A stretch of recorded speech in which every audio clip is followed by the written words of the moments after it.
Everyone is Nick with Us versus Herd. Thanks so much for watching this channel. Thanks so much for tuning into this live stream. If you're not yet a subscriber, push that subscribe button below. If you want to get notifications for when I go live, hit the bell button. Definitely appreciate everybody. We're almost 3,300 strong, something like that. If you're not yet a member of our free options trading group, hit the link below. We're almost 500 members in there. If you could hear me, say what up. Samuel, what's going on? I was actually, want to make sure my settings are good. I was actually streaming. My brother's on vacation. I was streaming on his gaming channel this afternoon. So I messed up all my settings for streaming on YouTube here because I was streaming on his channel. So, but yeah, if you could hear me, say what's going on. I just want to make sure everything's going good. Joe, you're too much. You're too much, man. Nicholas, how you doing? But yeah, thanks so much for joining. Today we had kind of a weird day in the markets. At one point, Dow was down. See, it was down over 300 points at one point. Juan, how you doing?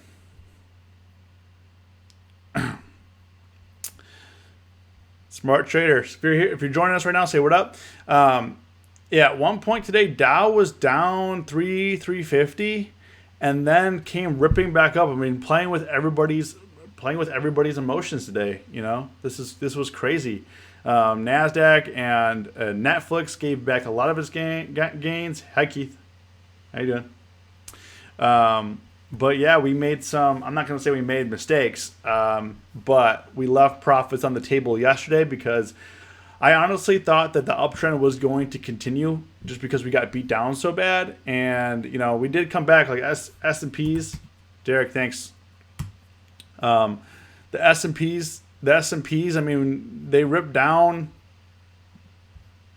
Let's see here. They went all the way down to like 27 to 80, 81. We had a 30 point swing here, that's great. And it just closed down. The S&Ps only closed down 71 cents. I mean, it's just crazy. Sakara Kit, how you doing? If you're just joining us right now, say what up. Greg, how you doing? But yeah, today. So I don't want to. Based on this, I said this video is titled "This is what happens when you don't take profits." And it's not that I got like in big trouble. I didn't lose a lot of money. I mean, I'll kind of go everything in a bit here. Crypto Slice, Dr. Strange, what's up? Cobra Commander, how you doing? Nicholas said, I thought after the Fed news, the SPY would have dropped a lot more than it did. I sold my call. Yeah, the thing is with the interest rates, I think everybody was expecting that to happen, and it was already kind of priced in. I was actually more surprised by this morning drop and rip back up than I think the Fed rates. Yeah, so kind of getting into it here. Kind of ugly on my. I'm gonna walk you through everything right here. Kind of ugly right now, down 282 on the day. But if you look at where I'm at, I'm down 124.80 on the day on Tesla. I'm down 106 on Alibaba. And if you guys were on my stream yesterday, you could have seen I was up yesterday like 130, 140 on Tesla. I was up $140 on my Tesla position, and I was also up $50 on my Tesla Alibaba position. So most of this loss was from this daily loss was on Tesla and Alibaba. However, they're not realized. So I didn't cash anything out, but I left a lot of profits on the table yesterday. So I was up like 140 on Tesla, and I was up $50 on Alibaba, and I didn't take it. And this kind of shows you that. I always tell people to take profits, and then obviously this time I didn't because I thought the uptrend was going to continue, and then we had some massive selling. At open, Alibaba dropped from 150 all the way down to 146. Tesla 283 all the way down to 266. I mean, that was crazy. Obviously, right now on my Tesla position, I'm like break even. I'm down 30 cents. So it's not that I lost money. Like this week, I didn't lose like $300. I'm break even. I lost unrealized profit. And what I was telling you guys, like one of my biggest pet peeves, and one of the things that I hate about when I trade is going from profit down to red, down to green, or even giving some back, like giving some back here. I actually bought another 150 call for Alibaba for tomorrow because we're going to be looking at entrance. So I now have two 150 calls, and then I have a 142 put and like a 139 put on Alibaba. And Tesla I got out. Luckily yesterday I closed out mostly out of Tesla. I got a lot of my money back. So I lost 124 in unrealized. However, I still had the position on. It just goes to show you how quickly you can be up money and how quickly you could lose money. This is a better graph here, but I don't understand. Alibaba is saying I'm down. I have these same exact positions on my Tastyworks account as I do my Thinkorswim account. If you look at my Alibaba positions here. And then if you look at my Alibaba here, for some reason, Tastyworks is calculating I'm down 214, and on Thinkorswim it says I'm down 106, which doesn't make sense. Ahmed, how you doing? If you're here right now, say what up. Thinkorswim saying I'm down 100. Tastyworks saying I'm down 214. I think I'm only down the 100. I don't think I'm down 214. I don't know. I do notice that like on PC, so on my PC I run Tastyworks as well. It glitches up on these profit and losses here. But I did take some profits today. The only trade that I closed out, so as you can see here, my realized here, the only thing that I closed out today was MJ. And I'll pull that up. We had on that nice drop here. I put this trade on. Let's go into activity here. So MJ, I put this trade on for 94 cents, and I sold it for $1.69. So we made $75 on that. I then bought it. I did another position on it. Oops. I did put another position on today for 53 cents. I was looking at a little bounce back here. So I had a bullish skewed play. So I'm hoping tomorrow gets like 42 area. If not, no big deal. So, that's why this is a good video to kind of show you guys, like, always take your profits. What I did cash out, today I made $75 in realized profit. But to show you how much money, like I was up yesterday at close, I was up $200 in unrealized. I did make some money. We made some good money yesterday, and we did cash out a lot of stuff yesterday. But I was up even more, at close yesterday. I was up $200. I think we cashed out like $200 in profits yesterday, and then I had $200 in unrealized gains, and basically that got flushed down the toilet this morning. So it's not going to hurt my account. I think overall my account, I'm probably break even so far this week because if I were to cash out everything right now, I'm about break even this week. Like if I were to cash out all this, hopefully tomorrow we get some nice bullish momentum. I would really like to see Alibaba at 150 or 151. Would be real nice. But at this point, I'm just trying to get out break even now. I'm down 60 on this. Tesla, not a big deal. Tesla I have on for next week. So I have this. I have the 315 call for next week, so that's not really pressing right now. What's pressing is Alibaba, and then the other mistake I made was buying on this dip here, Netflix call. I bought the down here in the like 365s, 366. I bought the 400 call because I thought maybe we were going to have the ramp up, kind of like what we were witnessing here on the S&Ps and the Dow, and that just didn't happen. Like that didn't happen. We just continue lower. Who knows what will happen? So I definitely overpaid for that. I was looking for a day trade there, and it didn't pan out. So, tomorrow's gonna be a big day. Tomorrow's gonna be a busy day, and hopefully that we can cash these out for a nice profit. Gold says, man, I didn't take profits at Ford. Now he's down 300. Man, sorry to hear. Luckily, what I've lost so far is unrealized, so my account's pretty much the same it was a couple days ago. But it just hurts to lose unrealized profit. Excellent. I was probably the one who had puts today. I knew the market was going to take profits after that crazy day yesterday. Are we green tomorrow? We had a bullish close, but I actually thought we were going to be green for a couple of days here, and then we just didn't. Anything can happen in the market, so that's why.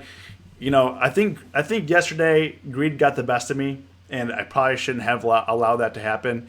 And I took off. I think why greed got the best of me is because I felt good because I cashed out a couple $100 in profits, and then I left some on the table because I thought the run was going to continue. And then so that's not to say like these trades are gonna be bad. It's just difficult because what I could have done here is I could have took profits, and then I could have put new positions on for today. Instead of today, I was bag holding or just sitting on it because I still think these positions could work out.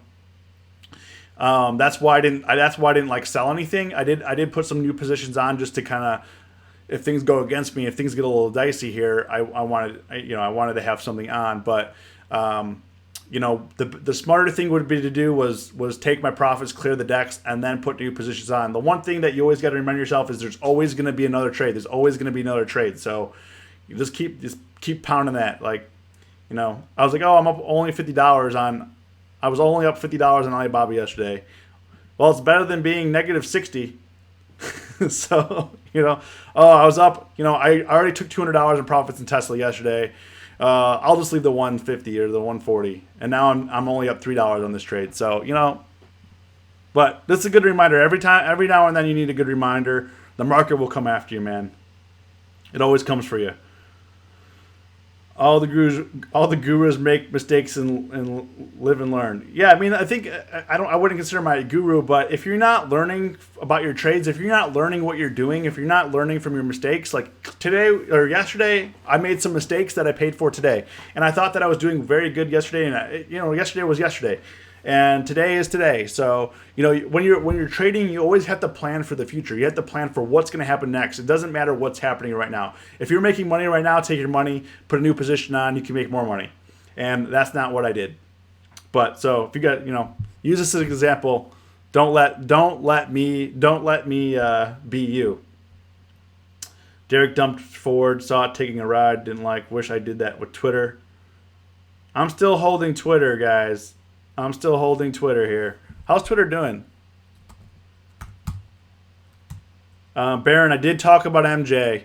I took profits. I made $75 on MJ when it dropped down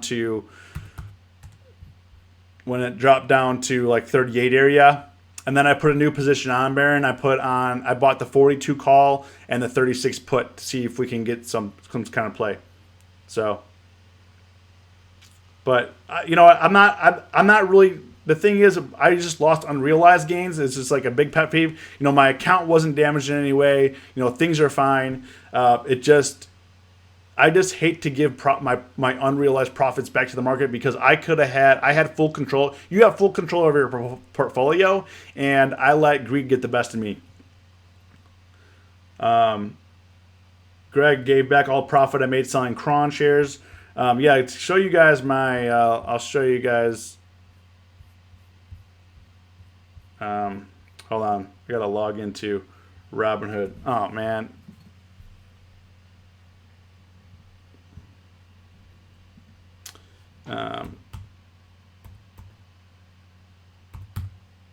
Show you guys my Robinhood account here. I don't actually trade too many things on here, but if you look at my Twitter position. Where are you? Come on. I don't actually really use this account, but my average right now is 19%. I mean $19 a share, and it went all the way up to $41. I was up like 180% on this, but long term I'm bullish on it. Not too concerned. I'm still up 54%. We'll see what happens here. Not too concerned about my Twitter position here. If you guys wanted to know.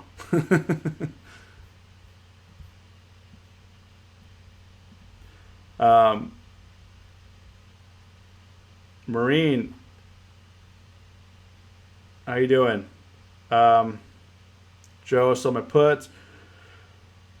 MJ, yeah. I mean, I'm actually looking like after this drop in MJ. My target was like 42, 43 area if we can get a bounce back. If not, let's fall back down to 36. Let's just do it. And that's what I was telling you guys like about the other day about Tilray and MJ and everything about the about the news was that it was a very crowded trade. So it didn't surprise me. It didn't surprise me a little bit that it dropped, like because people were buying on this news, and it really wasn't news. If you know what's coming and you see it's coming, guarantee you millions of other people see it too, and you're not you're not going to be the smartest guy in the room on that trade. I think someone was talking about MU. Who was that? I think I missed it. Oh, Christopher. Opinion MU. Looking at weekly puts. Let's look at it. Let's look at MU. I haven't traded Micron in a while.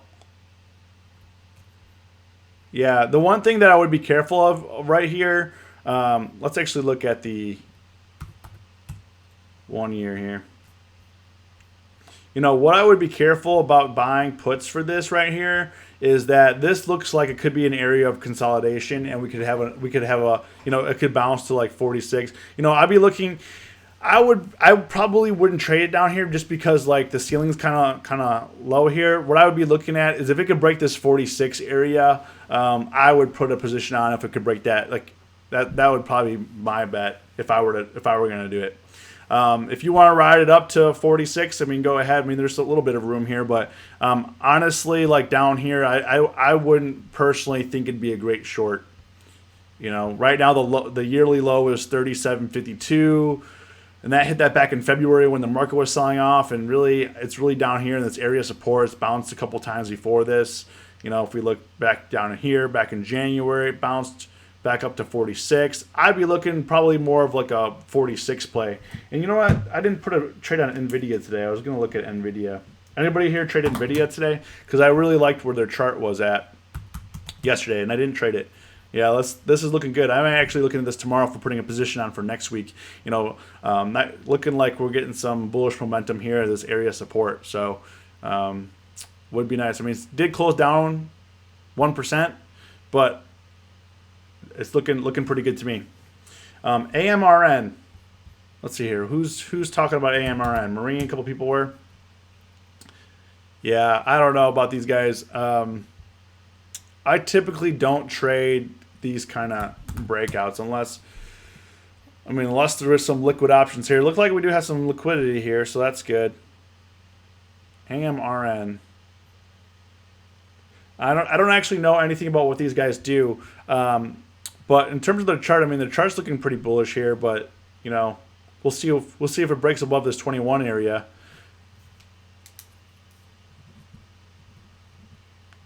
The one thing that is interesting about it, IV is kind of low compared to where it was. Let's see here. Let's see what AMRN's doing. AMRN IV's only 12. They got earnings on November 7th, so maybe wouldn't be a good, if you did a cheap strangle or something. I definitely would, if I were going to do a position here, I would definitely hedge it, because as easy as this can go to like 25, it could easily go back down to 16. So you'd want to be protected. Greg, AMRN. No, I mean, they've been trading. Let's go back on. Yeah, I mean, they've been trading for a few years. I mean, they've been a penny stock for forever. I don't know. I don't actually know what caused the breakout. So, I mean, yeah, they've been in business. They've been trading. Rayleigh says 21 call, 18 put for next week. Yeah, that's not bad. $1.38. Like when I tell you guys when I look at strangles, I'm looking for anything between $1 and $1.50. So this would definitely be my criteria. Obviously, this is a bullish skewed strangle. So, you want to go up, and if it goes down, you're protected. But let's see, tomorrow. Yeah, the range is getting tight here. Tomorrow's going to be Thursday, so yeah, I typically don't like trading pharmaceuticals or biotechs either, because I don't actually know too much about the company, and most of the stocks I trade, I like to know what they do.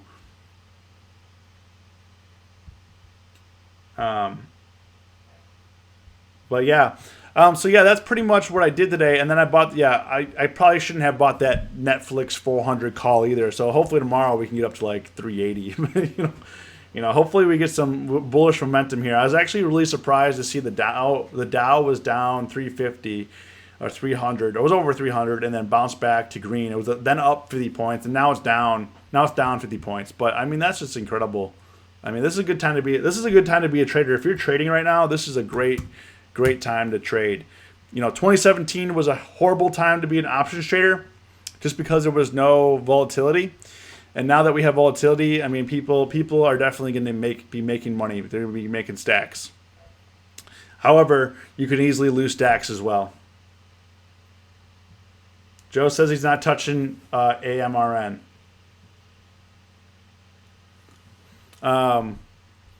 Let's go over. So I did look at Sears today because you guys have been talking about it. I mean, it was up 57%. But one thing that I want to talk about was Sears. Look at their options. I don't know how, Joe, I don't know how you make money with these. Because if you look at the monthlies, they're worth a couple cents. This was up 50%, but I was looking earlier and they weren't moving. Like, look at the monthlies here. There was no, there's no change in unless you buy in the money. It looks like, this one's up 250. 1,000 were traded. For me, it's just a really tough thing to trade. If you look, this one's up 21 for oops. These are down 50%. This is up 40%. This is up 40.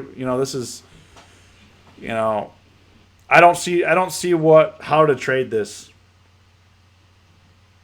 So I don't think you should. I mean, they're preparing for bankruptcy. I mean, this looks really dicey. I mean, unless you're trading stock, unless you're buying and shorting stock, but even that, like, if you're buying stock on Sears, you got to be careful because they just filed for bankruptcy. You could lose your position overnight. So you definitely don't want that to happen.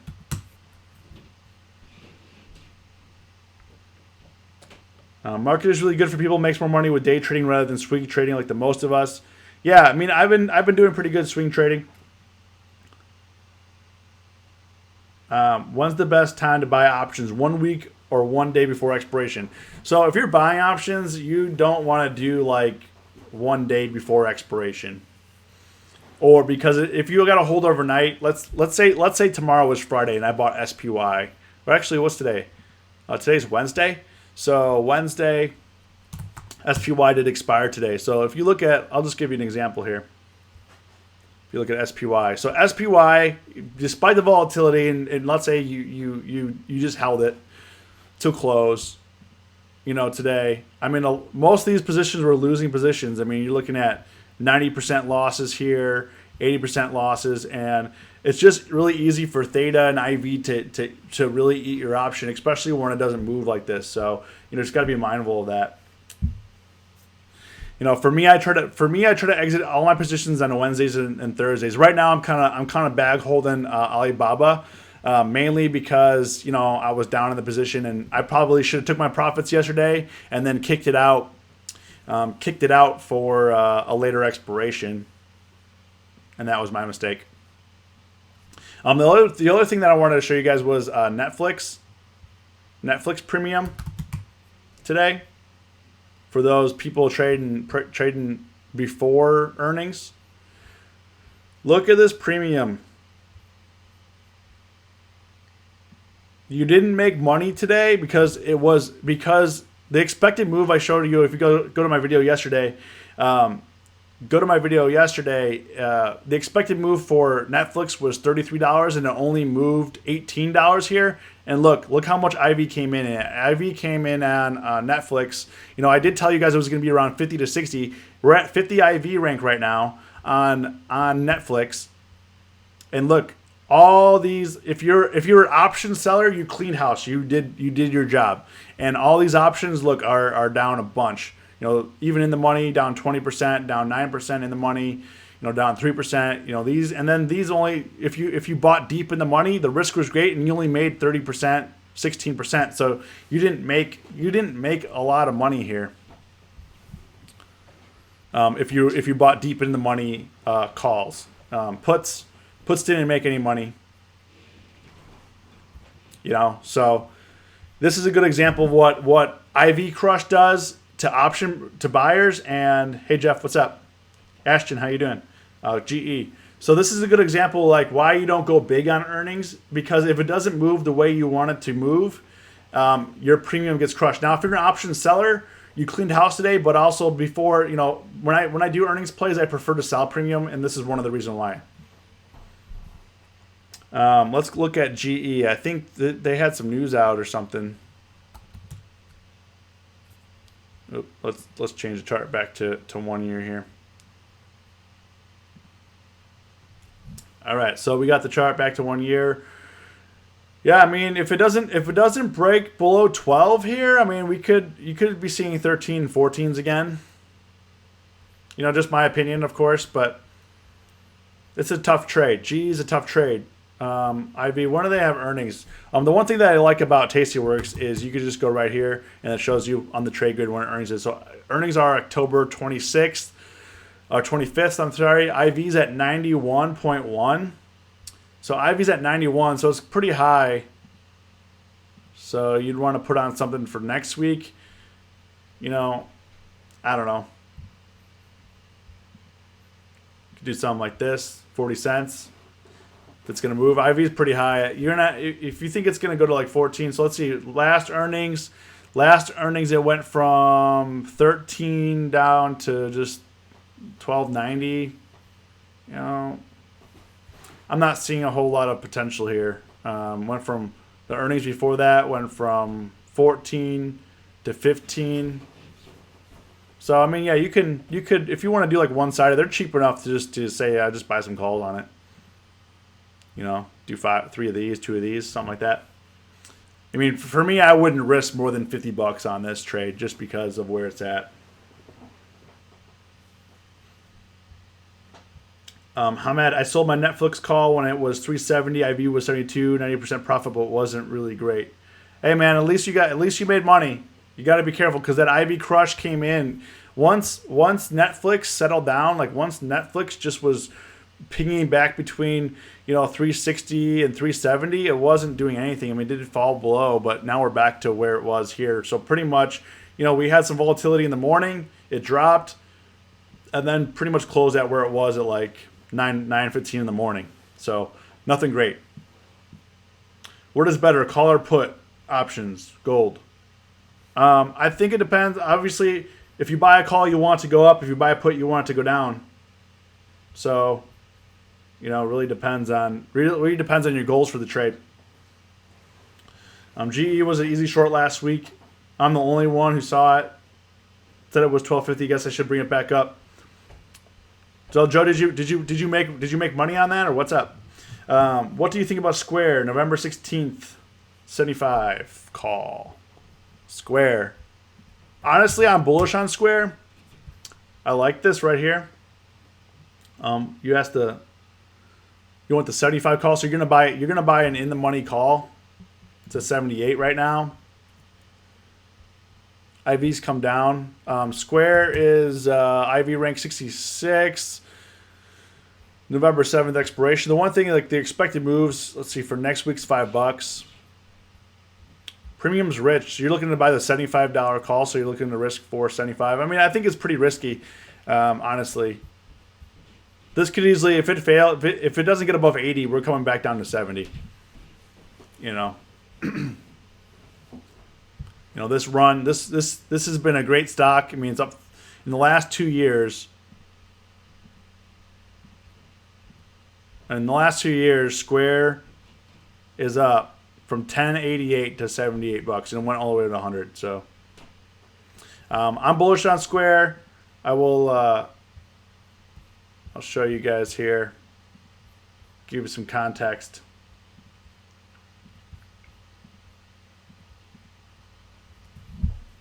So on my Robinhood account, I actually have some Square shares.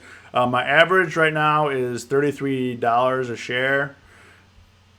I bought these. I hate that they have all this history in here like this.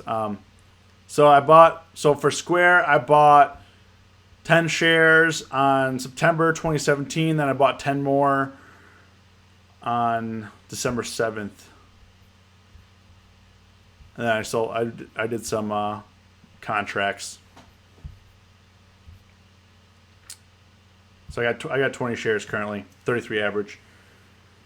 But overall, I'm bullish on Square. I think they're a good company. They're doing great things for the small businesses.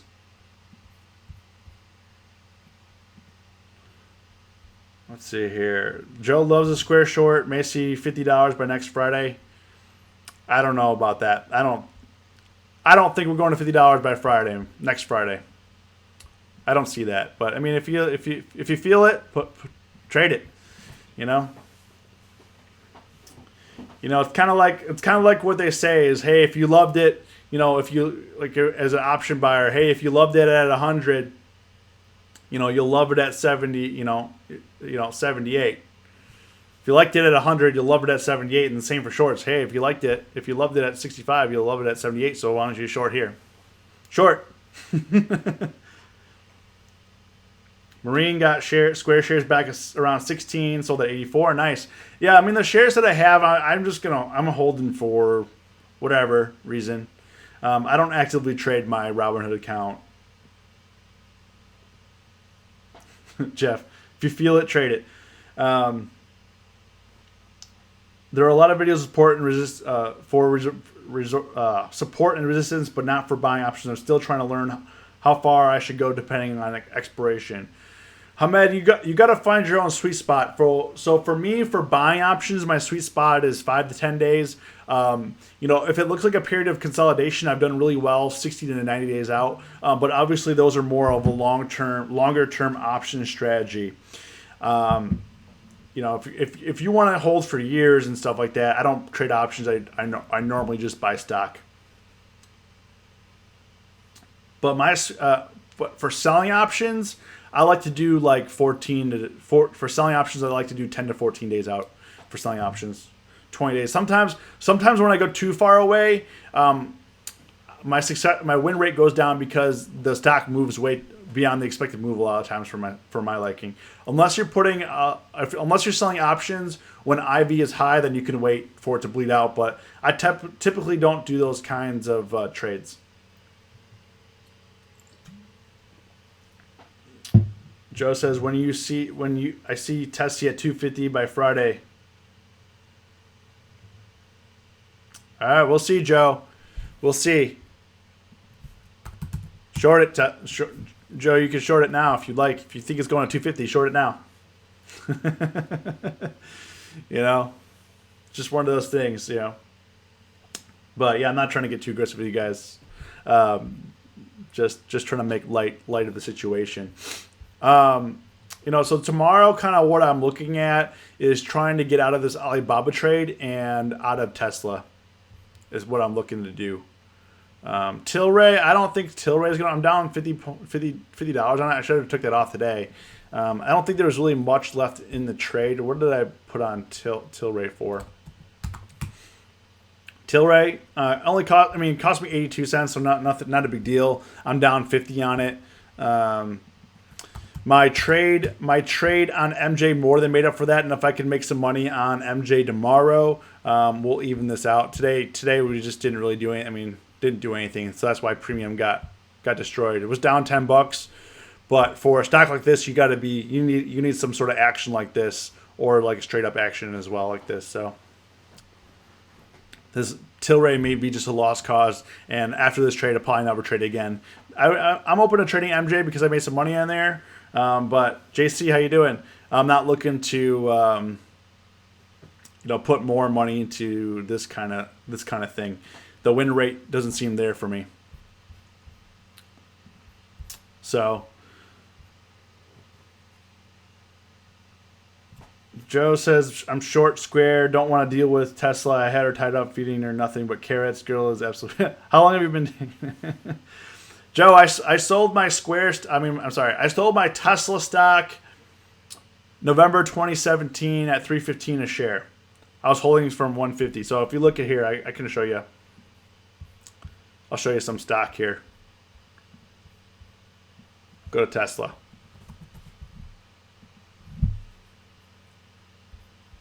So I haven't really traded it. So I haven't traded anything on here except for this.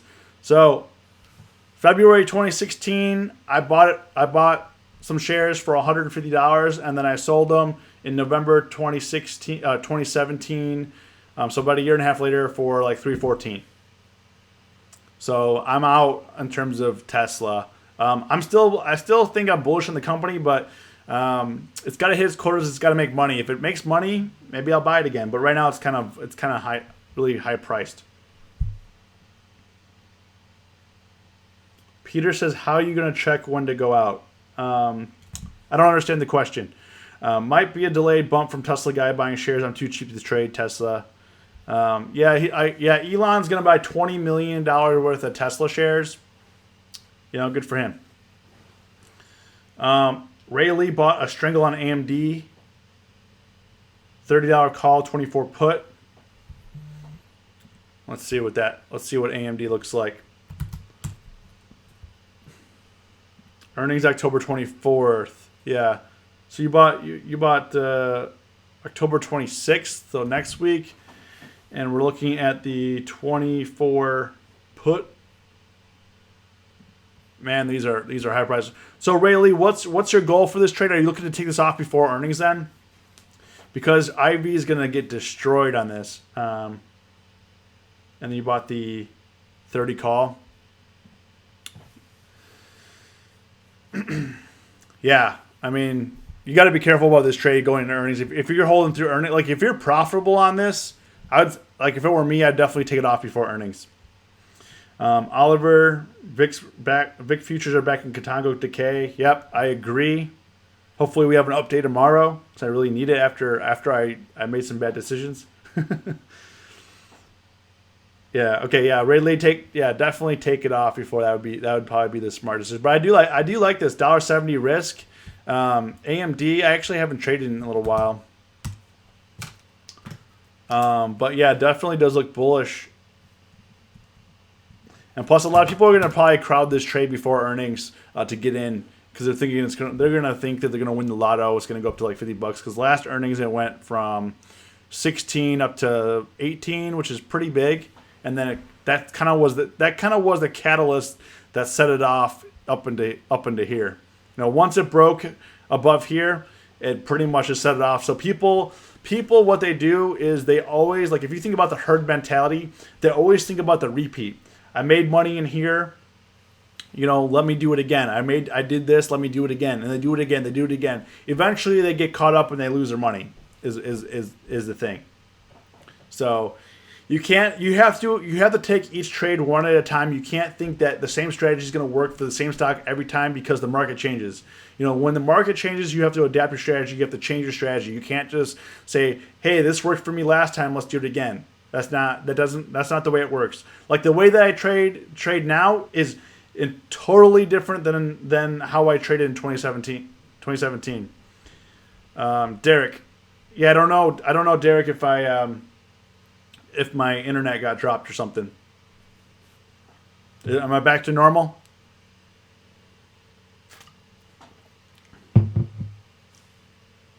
Let me know. But yeah, I mean, we got like 35 people here. I appreciate you guys tuning in every day. Watching this. Tesla, man, down $4 today. Crazy. Sakura Kit, have you ever done diagonal spreads, different expirations, thoughts? I typically don't because I don't like to tie up that kind of buying power.